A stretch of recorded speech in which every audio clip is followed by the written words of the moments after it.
This holiday season, KBLA Talk 1580 wishes you and yours joy, peace, and prosperity. As we celebrate with family and friends, we're already looking forward to an exciting first quarter, packed with must-attend events to kick off the new year just right.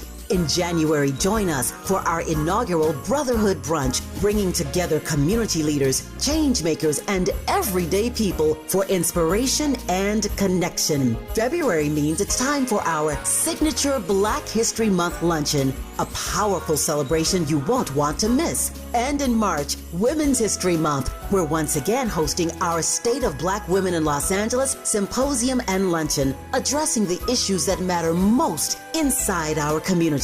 From all of us at KBLA Talk 1580, happy holidays. Stay tuned for more details on these incredible upcoming events. KBLA Talk 1580, your voice, your community, your power. Good evening. Do not attempt to adjust your radio. There is nothing wrong. We have taken control as to bring you this special show. We will return it to you as soon as you are grooving. Welcome to station WEFUNK, better known as We Funk, or deeper still, the Mothership Connection, home of the extraterrestrial brothers, dealers of funky music, P-Funk, Uncut Funk, the bomb. Coming to you directly from the Mothership, top of the chocolate Milky Way, 500,000 kilowatts of P-Funk power. So kick back, dig, while we do it to you in your eardrums.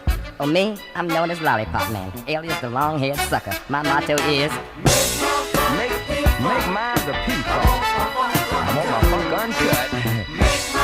Yeah, make my funk the P-Funk. I want to get funked up. I want the P-Funk. Yeah.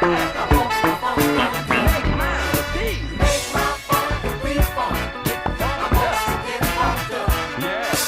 Yeah, WEFUNK, y'all. Now this is what I want y'all to do. If you got faults, defects, or shortcomings, like arthritis, rheumatism, or migraines, whatever part of your body it is, I want you to lay it on your radio. Let the vibes flow through. Funk not only moves, it can remove. Dig? The desired effect is what you get when you improve your interplanetary functionship. Sir Lollipop Man, chocolate-coated freaking habit form. Doing it to you in 3D. So groovy that I dig me. Once upon a time called now. Somebody says they're funk after death. I say it's 7-Up. Yeah. P-Funk. Uncut funk. P-Funk. Uncut.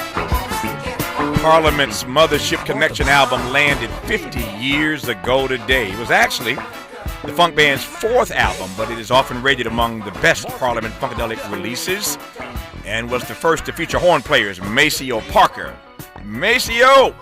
and Fred Wesley. Hit me, Fred! Previously of James Brown's backing band, the JBs, in this hour and for the hour.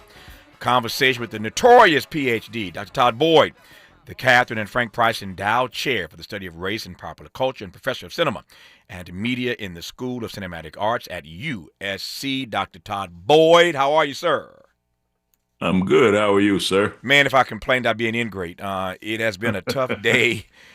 We have been spending the last couple hours. As a matter of fact, Dr. Cornell West is still here in studio hanging out to listen to you.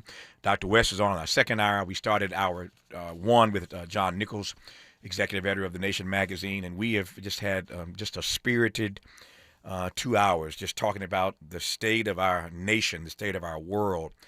All these murders, Brown University this weekend, Sydney, Australia this weekend, and of course we spent a lot of time talking about the Reiners.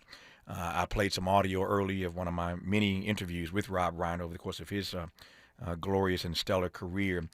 But it's a bizarre moment, and we've been unpacking that the last couple of hours. One of the points that Dr. West has made, and I'll let you just pick up the baton and run with as we move through this hour talking about this amazing album, The Mothership Connection, which landed again 50 years ago today, is that in times like these, certainly as black folk, it is our music that sustains us.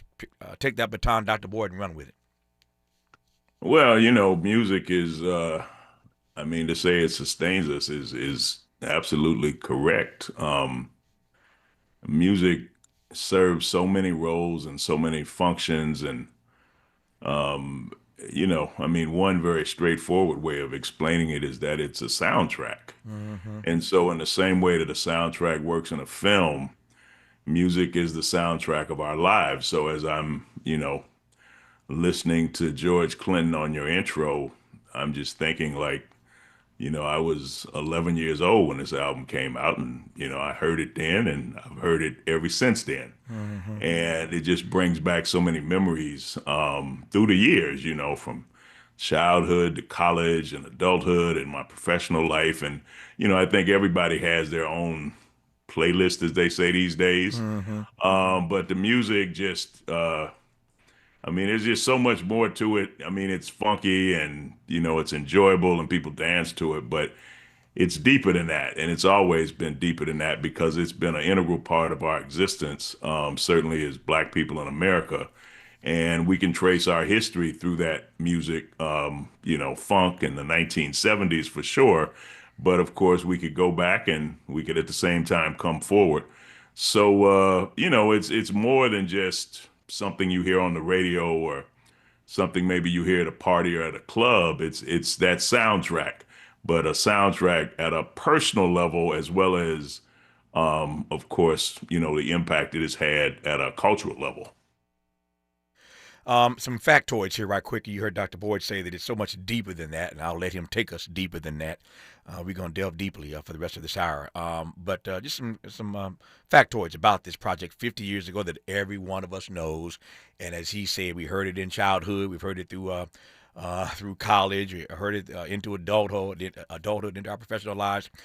This album, The Mothership Connection, is on the soundtrack of our lives. As Dr. Todd Boyd said, but it again is the fourth studio album by Parliament, released December 15, 1975 on Casablanca Records. It was Parliament's first album to go gold and then platinum. It had an enormous influence, as we know, on jazz, rock, and dance music since then. The Library of Congress added it to the National Recording Registry back in 2011. The album features the hit single, Give Up the Funk, Tear the Roof Off the Sucker, and the title track, Mothership Connection, Star Child. And I love that track, P-Funk. Led, of course, by George Clinton. The album established a science fiction mythology, creating a universe where Black astronauts interacted with alien worlds. Clinton sought to place Black people in outer space, a place nobody expected us to be, as a form of social liberation. When Dr. Boyd said, it's deeper than that, it is deeper than that. That's why George Clinton put us out there. They didn't expect us to be out there. He saw this album as a form of social liberation. We're going to talk about the Mothership Connection, which landed 50 years ago today on Tavis, Smiley. When we come forward, Dr. Todd Boyd. When I leave here, y'all, I want y'all to stay tuned for Star Child.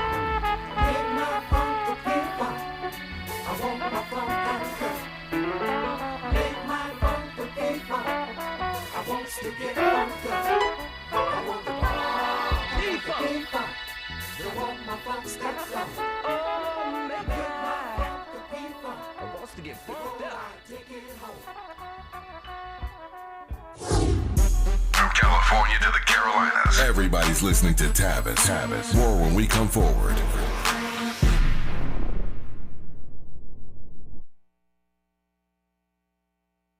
Make a move into a home of your own. With City National Bank's Ladder Up Home Loan Grant, you could receive up to $20,000 that you never need to pay back. Use it toward your down payment, save on closing costs, or to buy down your mortgage rate. Find out more at cnb.com/ladderuphome. City National, here for every stage of the journey. Property must be in a qualifying market in California, New York, or New Jersey. Additional terms and conditions apply. Not all applicants will qualify. Terms are subject to change without notice. City National Bank is an equal housing lender. Member FDIC. NMLS number 536994. Hey there, Los Angeles. This is James Lucky Jr., publisher and editor of Los Angeles News Observer. Are you hungry for news that matters to you in the African-American communities of Los Angeles? Well, buckle up, because we got the scoop you've been craving. Stay in the know and never miss a beat with our free weekly publications conveniently available near you. Or hop on the digital wave and become an exclusive subscriber at OGNSC.com. Don't forget to join the party on Instagram and Twitter at OGNSCINC for behind-the-scenes access and sizzling updates. No more FOMO. Let's stay informed, connected, and empowered together.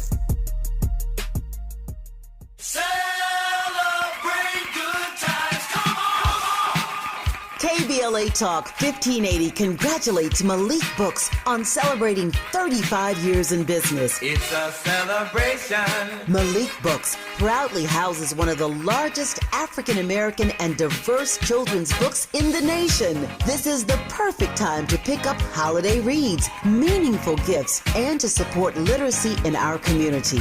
For 35 years, Malik Books has stood strong in the Black Book Revolution, uplifting stories that heal, inspire, and transform. One reader at a time. Change your thoughts, change your life. Books are the gift that keeps giving. From all of us at KBLA Talk 1580, congratulations to Malik Books on 35 years of culture, pride, and community. Oh no, stomach issues again? Stomach issues? Who are you? Your pancreas. I could be the real reason for your diarrhea, gas, bloating, stomach pain, or loose oily stools. I thought it was my stomach. People often do, but any of these symptoms could mean having a condition called exocrine pancreatic insufficiency, or EPI. With EPI, the pancreas doesn't release enough enzymes to break down food, but EPI is manageable. Use the symptom checker on identifyepi.com and speak with your doctor. That's identifyepi.com. Sponsored by AbbVie. With the new IHOP value menu, $6 is all it takes to go to your happy place, where stacks of pancakes with bacon and eggs are just $6 every day. French toast, sausage, and eggs are, you guessed it, $6. And fluffy omelets come with a side of pancakes and only cost $6. Go to your happy plates every day at IHOP. $7 in some locations. Available every day for a limited time at participating restaurants in the U.S. Hours may vary. No substitutions. Not valid with other discounts or promotions. Prices may vary. Freedom is an endless meeting, so let's get back to it with Tavis Smiley. Well, all right. Star Child, citizens of the universe, recording angels. We have returned to claim the pyramids. Partying on the mothership. I am the Mothership Connection. Getting down in 3D. Light year groove. Well, all right. You hear the noise? Ain't nobody but me and the boys. Get down. Hit it, fellas.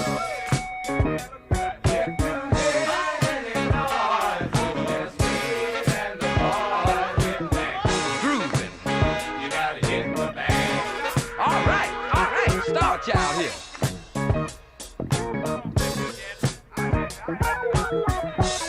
Put a glide in your stride and a dip in your hip and come on to the mothership. Loose booty. Doing the bump. Hustle on over here.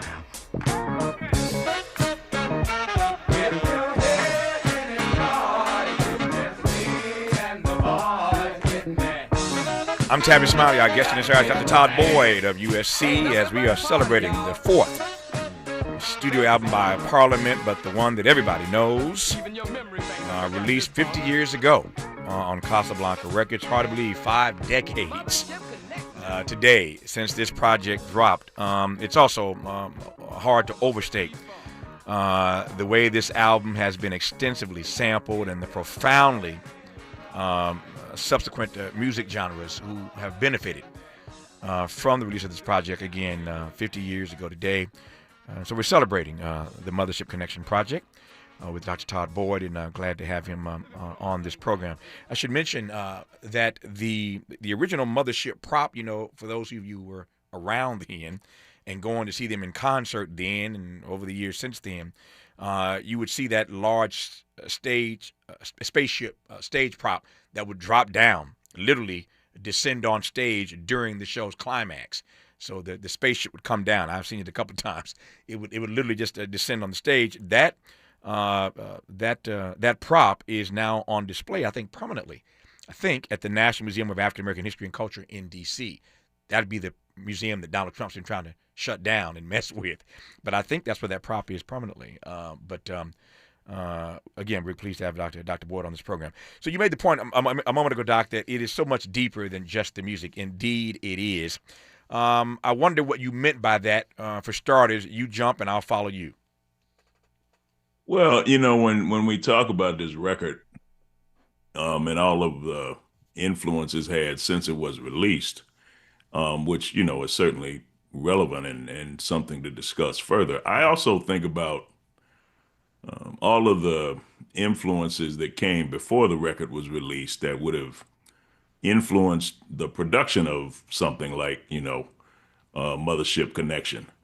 And, when you talk about funk, I appeared in a documentary by the great, Stanley Nelson earlier this year, We Want the Funk, in which we delved deeper into this. The jazz musician, piano player Horace Silver was using the term funk to describe his music back in the late 50s, early 60s. But even when we get to, the late 60s, you mentioned, of course, the great James Brown, the godfather of soul.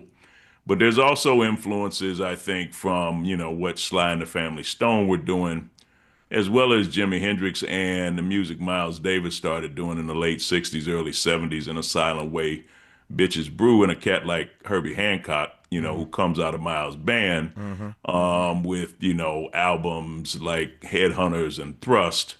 And then you get to George Clinton and what he's doing in terms of flipping the blues, early Parliament Funkadelic, Maggot Brain, but also, as you've referred to, I think, a few times here, the sort of science fiction component of it. You go back to an artist like Sun Ra, what people these days call Afrofuturism. George Clinton is on the forefront of this. And I think it's really important to understand this music is released in 1975.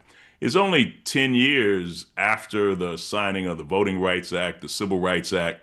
It's really an important era in terms of Black culture, Black society, Black existence. And the 70s becomes this era, culturally speaking, where there's a great deal of expression outside of what had been maybe a more limited sense of representation in the decade before. And so to me, this music and this album particularly, it represents a important juncture in terms of Black culture, how Black people identified themselves. And the music, as I've said before, I mean, it's great in terms of the musicality, but what it meant socially and culturally and historically for the place that Black people were, this album expresses so many things. The music, of course, being important, but far beyond that as well. I want to pick up on those three words: socially, culturally, and historically. Socially, culturally, and historically. Now, I could start a barroom brawl with the question I'm about to ask you, Todd Boyd.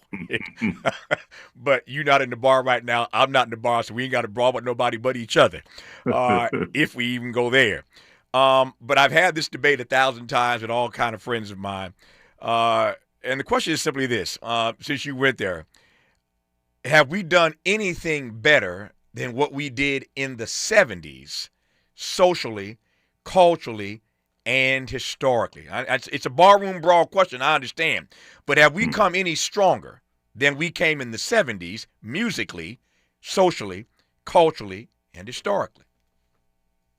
Well, when you ask that question, what I immediately think of is another barroom brawl type question. That we hear a lot these days when people debate, who's the greatest basketball player of all time. Oh, yeah. And, I hear those conversations and I laugh because, what you often find is people make references to the people that were prominent in their own era, and they don't really think about what happened before.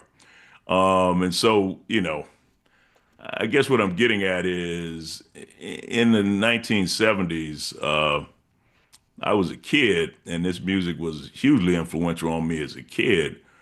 It hits different when I'm grown years later. And, so I'm a 70s baby, as it were, a 60s baby, but I grew up in the 70s like you. So that era is going to mean more to me and you maybe than it would to somebody born 20, 30 years after we were. So I don't want to say better. What I would say is there were just so many things going on at that time. It was just in terms of Black culture and just what Black people were going through. There's a documentary I'm appearing in, which debuts on Netflix this Friday, called Breakdown 1975, having to do with film in that same era. I mean, there was just so much going on, and the music is a reflection of that. So, I mean, I judge culture by its own era. What people are doing in the 80s and what people are doing in the 90s is different than what people were doing in the 70s. Yeah. So it's hard to say it was better. I Yeah. think, the fact that once you get to the late 80s, early 90s, and you have, Dr. Dre and Eric Sermon and a lot of these hip hop producers sampling this music the way that they did speaks to the longevity of it. And I always say, you really can judge a culture based on how future generations deal with it. It's not always just what happens in that moment, but how do people 20, 30, 40, 50 years later still deal with that? And so the fact that you and I are having this conversation 50 years later, how many things get created that we're going to be talking about, in 50 years? So to me, that's the true test, more so than what's better. I think that's a personal value judgment, which is cool. Yeah. But we're talking about an album that was released 50 years ago. I mean, to me, that just speaks volumes. Nope, it does indeed. As I mentioned earlier, the album and its sound have been extensively sampled, as you mentioned, and have profoundly influenced subsequent music genres, most notably, back again to your point, West Coast G-Funk hip-hop, including Dr. Dre's seminal album, The Chronic. So since you went there, draw a line for me, if you will, from Mothership Connection to The Chronic. Well, hip-hop is music, of course, that in a lot of ways was rooted in sampling. Previous generations, like George Clinton in Parliament, you mentioned, members of James Brown's band, Maceo and Fred Wesley. These guys played, real instruments. And, they had to be efficient and sophisticated in terms of playing their instrument. Jazz was still a very strong influence at the time, but hip hop comes along. People are not playing instruments so much, they're playing records and they're sampling. And so, as hip hop grows and evolves from the 70s into the 80s, we have all this great music, that people are taking that came from the past, but they're going to remix it. They're going to sample it. They're going to give us new ways of appreciating the music than perhaps the way it was originally created. And so, when you talk about signature albums, Dre's The Chronic, Dr. Dre's The Chronic is, as signature, as the Mothership, I think, just for a different era. Right. And so, when you find individuals who were growing up at the time that we were growing up, hearing that music, but then in a later moment in time, taking that music and flipping it and using it in a different way, again, I think it speaks to the artistry that, was created in the beginning. And now you have a new generation of people in the late 80s and early 90s doing something different with it. Yeah. The Chronic to me is the soundtrack of that era, the Rodney King riots in LA, 1992, this really signature moment in terms of, LA West Coast hip hop. But what gets us there is how people of a new generation were reconsidering George Clinton, Parliament, his music, the iconography. You talked about the actual Mothership. That was, I'm sure you remember as well as I do the stories about this, before I could actually go to those concerts. As a kid, just hearing people talk about that Mothership, it was like a real spaceship had landed in the hood, like that's how people talked about it. It was legend. The legend was even bigger than the actual experience. So I think what happened is when you think about, what Clinton was doing, it wasn't just music. Yeah. There was a narrative, there were characters, there were, humor, satire, and so then a new generation takes that in the 80s and 90s. They take the music, I remember the video, Dre's Let Me Ride, and they show the footage of like the Mothership coming down and Clinton, getting off the Mothership. And this was, 15, 20 years later. So I think the thing is the musical contribution made in the 70s continued to bear fruit long after this album, had been released. And again, like I said before, I think that's what speaks to the substance of it. When future generations find new meaning, it allows us to understand like how significant this music was in the first place and what it means to, new generations of people. I got two minutes here now. We'll start wrestling with this and continue, of course, when we come forward. But in these next 2 minutes, as I mentioned, this is the fourth album from Parliament. They were already funky, to be sure. Make no mistake about that. But how much more funkier does a project get when you add Maceo and Fred Wesley? Woo! I mean, that's, you're going to the source. Yeah, man. I mean, James Brown, on the one, James is finding them dudes if they miss notes. So you had to be on it. But when you go to the source and you take those guys from the JBs and you bring them on your record, I mean, it's kind of like, Tribe Called Quest in the 90s. They hire Ron Carter to actually play on the record. Ron Carter taking us back to the great, Miles Davis, second great quintet. So, when you can go back and you can get those guys who actually played it the first time and put it on your record, that just adds to the level of, overall like sophistication and substance of what you're doing. Yeah.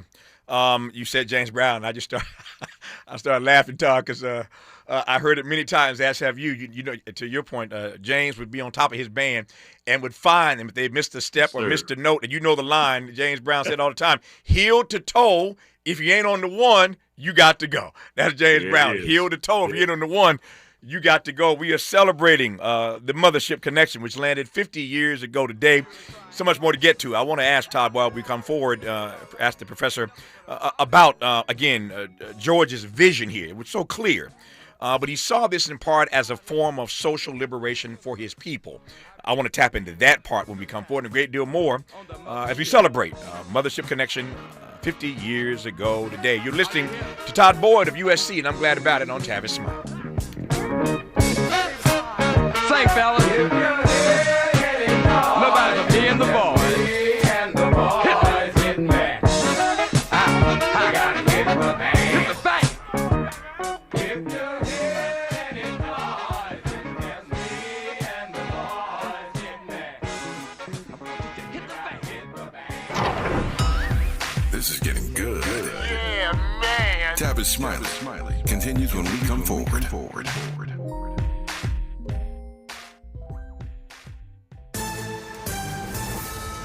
I'm Misty Jordan with BIN News Now. The NYPD is stepping up security at Jewish houses of worship and Hanukkah celebrations around New York City following the deadly mass shooting in Australia at a Hanukkah celebration Sunday. Meanwhile, Jewish community members gathered in Manhattan's Upper East Side Sunday night for a vigil. The way that we respond to this adversity is by being prouder, more confident, more joyous. Los Angeles Mayor Karen Bass wants to stay in office. Over the weekend, Bass announced she plans to run for re-election in 2026. She'll face at least 3 opponents in the June election. And cities, counties, and public agencies in Texas are enacting policies to enforce the state's new bathroom bill. Senate Bill 8 requires people to only use the public restrooms and locker rooms meant for their biological sex. Get BIN News now on demand 24/7 on the iHeartRadio app. Right now, there are young people across the world facing a tough choice. Continue their dream of education or drop out to help their family put food on the table. You can help change their future in a single moment. See how far your support can go at unbound.org. Is this the time? This is the KBLA Sports Minute with Ray Richardson. It was a strong day yesterday for both of LA's NFL teams. We start with the Chargers. They rolled into Kansas City and eliminated the Chiefs from the playoffs with a 16-13 win. The Chargers are 10-4. Kansas City had won the AFC West title 9 straight years and had been in the playoffs every year since 2014. The Chiefs also lost quarterback Patrick Mahomes for the rest of the season. The 3-time Super Bowl champion suffered a torn ACL in his left knee late in the fourth quarter. The Rams clinched a playoff spot with their 41-34 win over Detroit at SoFi. Rams quarterback Matthew Stafford threw for 368 yards and 2 touchdowns. The Rams are 11-3 and remain tied with Seattle for the best record in the NFC. LeBron hit 2 free throws with 3 seconds left to give the Lakers a 116-114 win at Phoenix. Luka Doncic had a game-high 29 points. The Lakers are 18-7. No debates, no speculation, just the info you need. That's your KBLA Sports Minute. I'm Ray Richardson on KBLA Talk 1580. Families have been loving LifeSource Whole House Water Systems for over 40 years. And now when you buy LifeSource, you can save up to $1,000 with the no sales tax special. Call 800-WATER-99 or visit lifesourcewater.com. Ends December 31st. Warranty limitations apply. We've got a lot to talk about. I'm Reverend Gerald, the life coach. Is someone you love struggling with addiction and mental illness? Is improving your family's health important? Want to leave a legacy that your family can grow? Are you ready to enhance your perception of life experiences? Then wake up weekends at 7 a.m. with Urban Family Focus and get the wisdom, opportunity, resources, and motivation to live your best life. Join the conversation on Urban Family Focus Saturday and Sunday at 7 a.m. Unapologetically progressive. KBLA Talk 1580. We've got your black.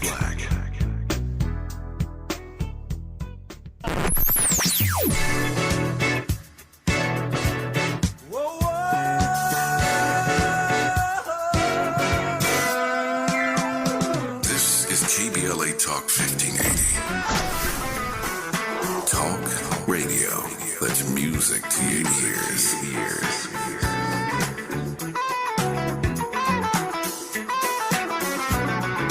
We're unapologetically progressive. KBLA Talk 1580.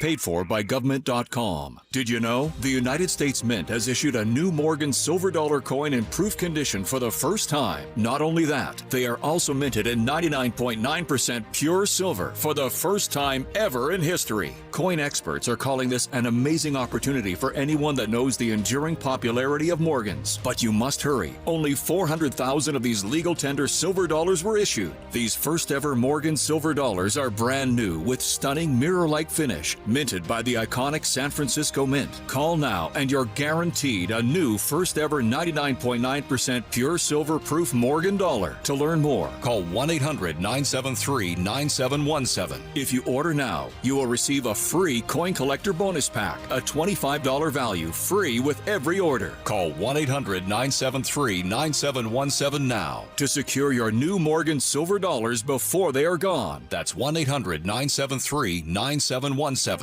The holidays mean more travel, more shopping, more time online, and more personal info in more places that could expose you more to identity theft. But LifeLock monitors millions of data points per second. If your identity is stolen, our US-based restoration specialists will fix it, guaranteed, or your money back. Don't face drained accounts, fraudulent loans, or financial losses alone. Get more holiday fun and less holiday worry with LifeLock. Save up to 40% your first year with promo code NEWS. Visit lifelock.com. Terms apply. 10 athletes will face the toughest job interview in fitness that will push past physical and mental breaking points. You are the fittest of the fit.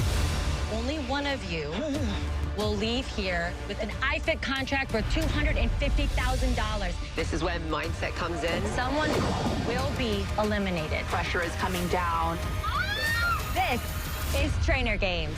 Watch it on Prime Video starting January 8th. Sometimes he fails at fitting in, but we're okay with that. You're inside the Tavis Smiley Show.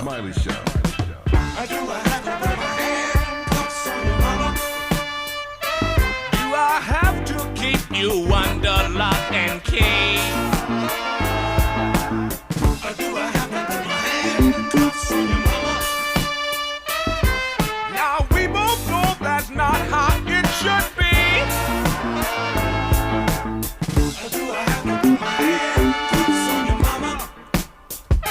You're a sweet, fine, sexy woman and you're good to a man. Cause do I have to put my handcuffs on your mama? I hope that you will understand. If I have to keep you barefoot and pregnant. Mothership Connection landed 50 years ago today, December 15, 1975, on Casablanca Records, and we are celebrating the amazing Mothership Connection project and all the influence it's had 5 decades later. with Dr. Todd Boyd, the Notorious PhD, the Catherine and Frank Price Endowed Chair for the Study of Race and Popular Culture, and Professor of Cinema and Media in the School of Cinematic Arts at USC. Always thrilled to be in conversation with Dr. Todd Boyd. So, Doc, I was just thinking a moment ago and had to look this up to make sure I was right about it. So from 76 to 80, just a 4-year span, 76 to 80, Parliament Funkadelic, the organization that is, scores 5 #1 R&B hits. And I think one could argue that those 5 hits go on to reform the landscape of black popular music. Now, we could talk about Prince, we could talk about Stevie, we could talk about Aretha, a long list of great black artists who had multiple hits over generations. But these Negroes in 4 years put out 5 #1 hits that, again, changed the landscape of black popular music. How do you process that? Well, that was a great era for the music, and so it's not like they were the only ones. We, as you point out, had so many great artists during that period of time. So what that means to me is, to stand out, you really had to be on it. Yeah. I mean, it wasn't like there was no other competition. So when I think about Parliament, when I think about George Clinton, Funkadelic, Brides of Funkenstein, the whole body of work that they put out, what I think of is the impact it had at what we might call local level. Mm-hmm. And what I mean is this. I mean, Stevie had that unbelievable run called his, classical era, classical period now, starting with Music of My Mind and forward. So, he had that. And I think that music is still underappreciated. And, there are numerous other artists we could mention as well. But when I think about George Clinton, what I think about is the impact it had on everyday black people. When people are riding around in their cars with their windows down, you could hear Parliament. If you're on, a city bus, you can hear Parliament. If you go to a record store, they're bumping Parliament. It's everywhere. People are having house parties or whatever. They're playing Parliament. If you go, to a party or a club, they're listening to, Parliament. When their songs, I shouldn't say songs, plural, come on, people who are dancing, everybody's going to hit the dance floor. There's a way in which that music affected people at a personal level. And it's maybe only years later when the larger public discovers this music. To me, my memories of Parliament were really how it affected everyday black people. I would say in the same way that, say, blues music had affected people in earlier generations. That was the black equivalent of folk culture. It happened at this localized level, and you had to experience it in ways that, no knock on what Stevie was doing, not in the least bit, because people experienced that as well. But Stevie's operating on such a high level that there are people paying attention to it and writing about it and commenting about it in ways that maybe doesn't happen with George Clinton. With George Clinton, it's more, I think, at a sort of level of personal experience and just how people feel it. I think over time, music critics and journalists and say the larger community of people who pay attention to music may have gotten hip to George Clinton and what he was doing and came to appreciate it to the point that, it's recognized now. But I just think of it as affecting people in a way personal to how they were living their lives that really kind of set it apart from maybe some of the other music that was doing that as well, but maybe received a bit differently. Yeah. You spoke so eloquently earlier in this conversation about the social, the cultural, and the historical impact of this album, Mother Connection, 50 years ago. And I want to add to social, cultural, and historical, political. And I want to add that, Todd, in part because I want to get your take on what I referenced earlier, which is this notion of George Clinton seeking to place us in outer space, a place where nobody ever expected us to be. We were barely making it in real time, much less showing up in the future, right? But he saw this as a form of social liberation. So to your point, it's not just about the music, it's deeper than that. Talk about that frame of seeing this music advancing this notion as a form of social liberation. I think, one of the biggest influences on popular culture at that time in the 70s was the Black Power movement. As we shift from, say, civil rights movement to Black Power and, certain era of Black militancy, some of the ideas behind that, we could talk about the Black Panther Party, but also the writings of somebody like, Stokely Carmichael and some of the others who were very influential at this time. I mean, the culture was very political. We could talk about this shift, in Richard Pryor's comedy after he, spends time hanging out with Huey P. Newton and the Panthers, and his comedy becomes political.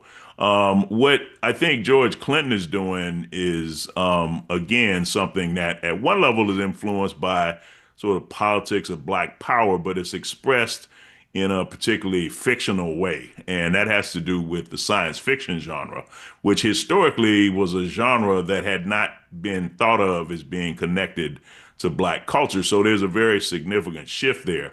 I often think about, there was a popular cartoon, which I'm sure you probably remember, called The Jetsons back in the day.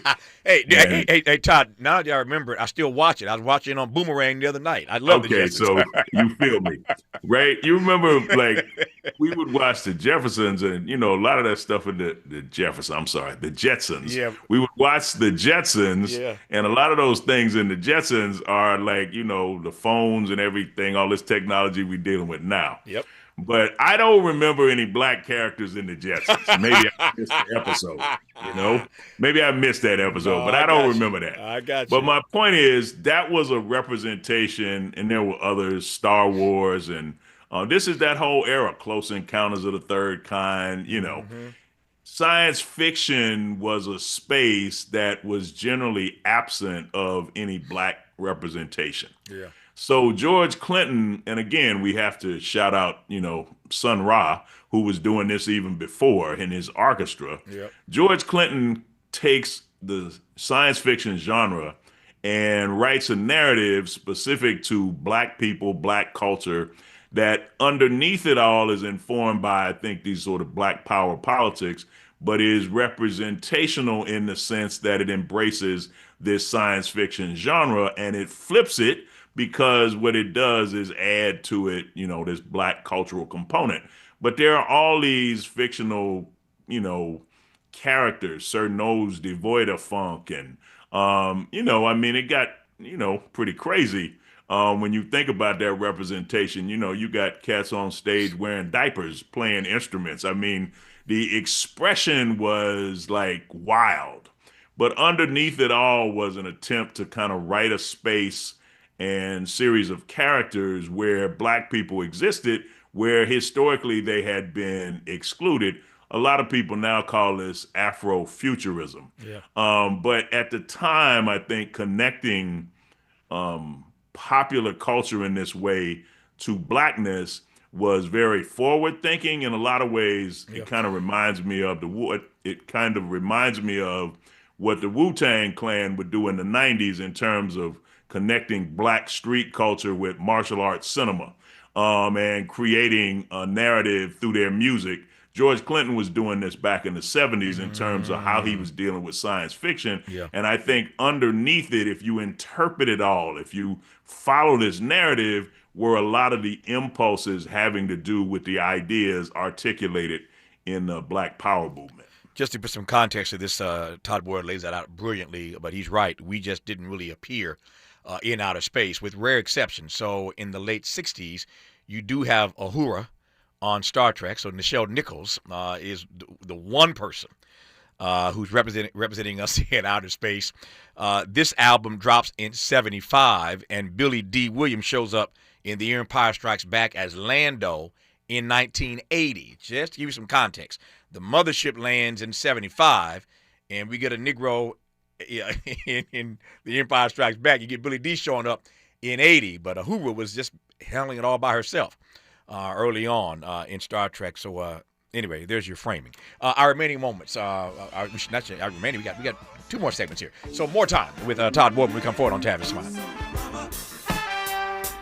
Do I have to keep you under lock and key? Generous listening. Charitable listening. It's why everybody wants to talk to Tavis. The conversation continues when we come forward. KBLA Talk 1580. We've got a lot to talk about. KBLA Talk 1580 reminds you, when we fight, we win. The Youth Justice Coalition is challenging America's addiction to incarceration and discrimination. YJC works to dismantle policies leading to mass incarceration, law enforcement violence, and the school-to-prison pipeline. Their approach, transformative justice, community intervention, free LA high school, legal defense, and system monitoring. YJC promotes safety without relying on prisons. Their goal, prevent system contact and help people exit the system through direct action, advocacy, and education. Want to get involved or need help? Call 323-235-4243. That's 323-235-4243. Join YJC in creating change. When we fight, we win. KBLA Talk 1580, your voice for justice. This is a community call to action from KBLA Talk 1580. Nugget bells, nuggets all the way. Hi, I'm Kylie. I'm John. And I'm Garrison. And a little thing we love about the 30-count Chick-fil-A nuggets is sharing them when we cut down the Christmas tree. We will pack the car with gifts. And of course, we go and pick up our family's favorite nuggets. Every nugget is tasty times quadrillion. And we get all the sides. Yeah, the ooey gooey mac and cheese is a big hit. Share the nuggets, share the joy. Order the 30-count Chick-fil-A nuggets on the Chick-fil-A app. Real guests paid for their testimonials. I got the champagne. Everybody can glass. KBLA Talk 1580 congratulates our own Keith Underwood, host of the weekend entertainment show Black in the Green Room, on his recent honor at the annual National Arts and Entertainment Journalism Awards. Keith received a first place award presented by the Los Angeles Press Club for his entertainment reporting, and we couldn't be prouder. Congratulations, Keith, from all of us at KBLA Talk 1580.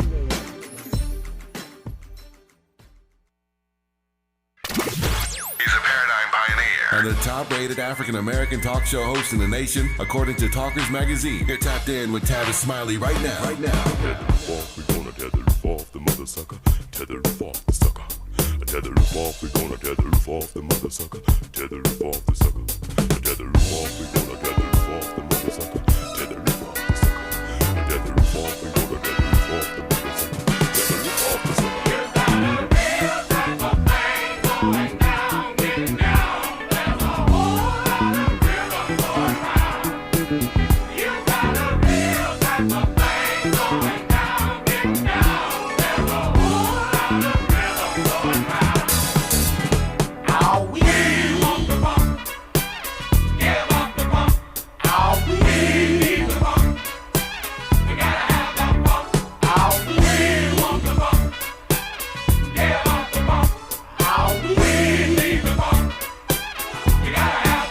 So Todd Boyd, there's so much going on in this album, man. So much going on, and one of the things I want to get to right quick is my time is getting tight on me. Tight on here is that they weave so much in, including, as you recall, on that title track, in an incorporation of the spiritual "Swing Down, Sweet Chariot." They got that in there, man. George Clinton did. Yeah, I mean, again, that so much of this is meaningful because it just references so many other things. Yeah. And I'm reminded of Dizzy Gillespie, swing low, sweet Cadillac. So, yeah. I mean, that's the thing about this culture is it was not just limited to itself. It had its connections deep in the culture. Something else I wanted to mention real quick based on what we were talking about in the previous segment. There is, of course, a famous Richard Pryor album. I don't think I can say the title because, your producer already told me we got to watch the language. But classic Richard Pryor album from 1976, Bicentennial. We know it. Go ahead. You know it. But Richard Pryor has a joke on Bicentennial in which he talks about going to see the film called Logan's Run. And, his famous line is, white folks ain't planning on us being there, in terms he's referring to the future. That's right. So it just kind of adds to what you were saying about Uhuru and, Lando Calrissian and some of the other references we had in the culture at that time. George Clinton, I think, is in the center of all this. Ain't nobody like him. And Todd Boyd is one of a kind. I love how he just weaves these things in together so beautifully and so eloquently. Our remaining moments with Todd Boyd when we come forward on Tavis Smiley. Why does Tavis say, when we come forward? Because he's not going back. And you don't have to go back either. Forward ever, backward never. More of Tavis Smiley when we come forward. Forward.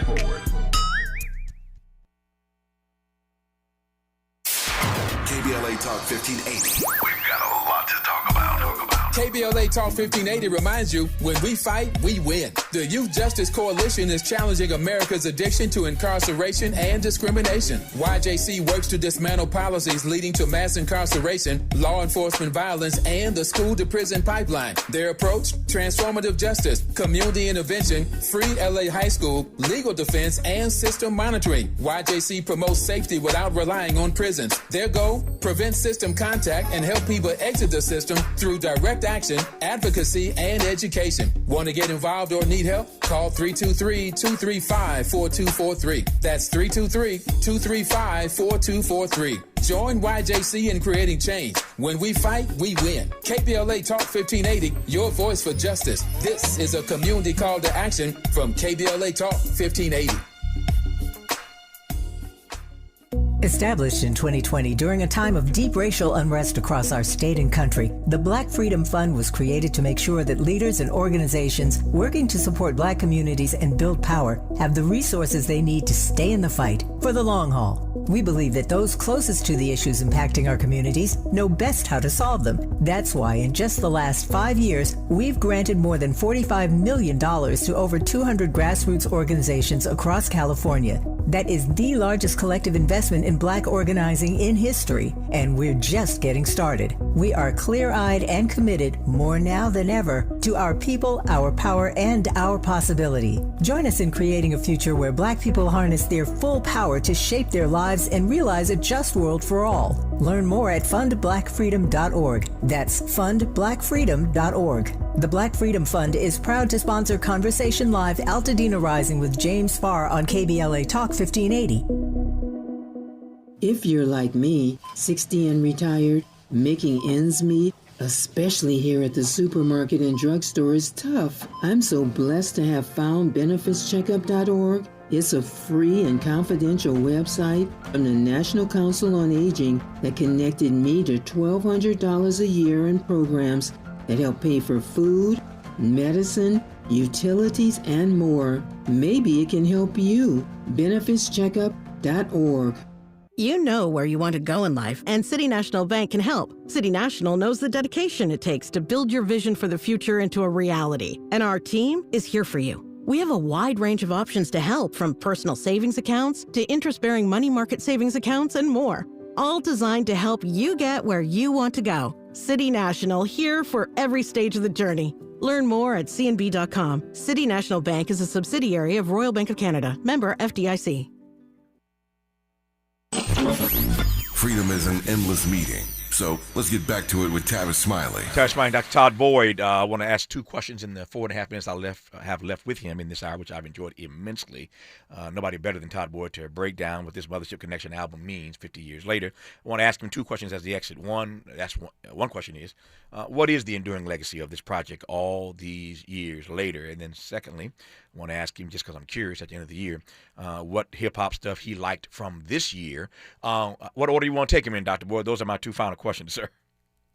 Well, I think as I kind of alluded to earlier, we talked about Dr. Dre and the Chronic and the significance of that album. But of course, there's a whole list of hip hop records that sampled George Clinton, Mothership, Parliament Funkadelic, and as I said, how future generations treat your music, your cultural contribution really is what tells us how significant it is. Oh, yeah. So the legacy of all this, from the music, as we've touched on, to politics to its impact on people socially, historically, politically. I mean, we're sitting here talking about a great album and, you know, a great piece of history and something very significant when we recognize the representation of, you know, Black people in America, and particularly Black popular culture and the significance of Black popular culture. George Clinton and this, you know, masterful work, I think, is very much part of that conversation. And so to have the opportunity to, you know, chop it up with you about this, I think really speaks to how it works on all these multiple levels. In terms of hip hop, what I'm listening to, I don't like to call it a best of, because I'm not, you know, offering the best. This is sort of me and my own personal taste. Yeah. But I'm gonna give you 5 albums. Give it to me. Give it to me. Give it to me. I'm gonna give you 5 right. in no particular order. So I got to start out. You know, there's a whole Detroit, you know, hip hop scene these days. You know, of course, that's my city, so I got to rep. What up, though? Detroit hip hop. There's a cat by the name of Bruiser Wolf. Real interesting delivery, like interesting flow. Got to shout out, you know, my man Jordan Dumars, son of my good friend, NBA Hall of Famer Joe Dumars. Yep. Jordan Dumars, his son, you know, put me up on this, keeps me connected to the whole Detroit hip hop scene. All right. Bruiser Wolf, check out Bruiser Wolf. All right. Jay Electronica. Jay Electronica is mystery. You know, his records just dropped. He dropped some records earlier this year. Yep. Kind of reminds me of those days back in the late 80s, early 90s with Public Enemy and Brand Nubian, Poe Righteous Teachers, when the influence of the 5% Nation of Islam was very present in hip hop. Yep. So Jay Electronica. Larry June, The Alchemist, 2 Chainz, an album from earlier this year. Life is Beautiful. I mean, you know, the words speak for itself. That was a great spin that I listened to quite a bit earlier this year. Clips, you know, Let God Sort Them Out, of course, produced by Pharrell. Pharrell has gotten himself in some controversy the last few weeks. There's nothing controversial about the beats he created for this record. It's a great record by Clips. Yep. And I'm going to end by recognizing one of the greatest MCs of all time, Nas, who just dropped his album with another great DJ in DJ Premier, one of the legends. Nas and DJ Premier, of course, they go way back to the beginning of Nas's career, working together and collaborating. Yeah. And here they are now with the latest, Nas, DJ Premier.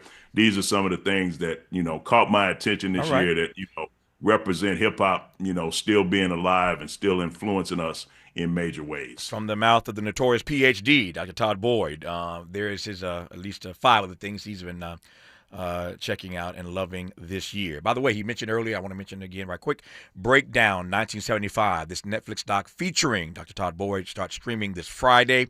Again, it's called Breakdown 1975. America is facing a social and political upheaval, but filmmakers turn chaos into art, and you'll see a conversation about what they created during this pivotal period in American history. It's called Breakdown 1975, streaming this Friday on Netflix, starring one Todd Boyd, all-around brilliant professor at USC. Todd, I couldn't imagine anybody who could have done better than what you did in this hour, helping us understand all this. Thank you for your time, my friend. Happy holidays to you. I'll talk to you soon. Thanks for having me, sir. Wonderful conversation. I feel the same way, all because of you. Thank you, sir. Back tomorrow, Lord willing, to do it all over again. Until tomorrow, and as always, keep the faith. KBLA 1580 Santa Monica. I'm Misty Jordan with BIN News Now. The NYPD is stepping up security at Jewish houses of worship and Hanukkah celebrations around New York City following the deadly mass shooting in Australia at a Hanukkah celebration Sunday. Meanwhile, Jewish community members gathered in Manhattan's Upper East Side Sunday night for a vigil. The way that we respond to this adversity is